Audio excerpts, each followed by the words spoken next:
ఉల్లి వెల్లుల్లి లేకుండా మీల్ మేకర్తో గ్రేవీ కర్రీ చేయబోతున్నామండి. వాటర్లో కొద్దిగా సాల్ట్ వేసుకుని మీల్ మేకర్ని వేసుకుని 2-3 మినిట్స్ బాయిల్ అయిన తర్వాత వాటర్ బాగా చల్లగైన తర్వాత వాటర్ రిమూవ్ చేసి పక్కకు పెట్టుకోండి. ఇప్పుడు వేరే ప్యాన్లో కొద్దిగా ఆయిల్ వేసుకొని కొద్దిగా చిటికెడు పసుపు, కారం, సాల్ట్ వేసుకొని బాగా ఫ్రై అవ్వాలి. 4-5 మినిట్స్ వరకు బాగా ఫ్రై అయిన తర్వాత తీసుకొని పక్కకు పెట్టుకోండి.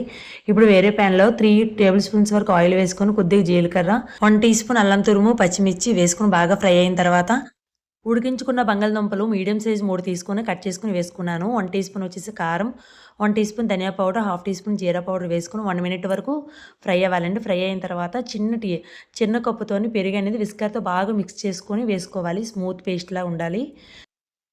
ఆయిల్ అనేది పైకి తేలిన తర్వాత అప్పుడు మిల్ మేకర్ని వేసుకోవాలండి. టేస్ట్ తగ్గట్టు సాల్ట్ వేసుకొని బాగా కలుపుకొని 1 గ్లాస్ వరకు వాటర్ వేసుకోవాలి. మూత పెట్టి 5-6 మినిట్స్ ఉడికించుకొని ఈ విధంగా చూడండి. కావాలంటే గరం మసాలా వేసుకోండి. లాస్ట్లో కొత్తిమీరతో గార్నిష్ చేసుకోండి. కర్రీ టేస్ట్ అనేది చాలా బాగుంటుంది.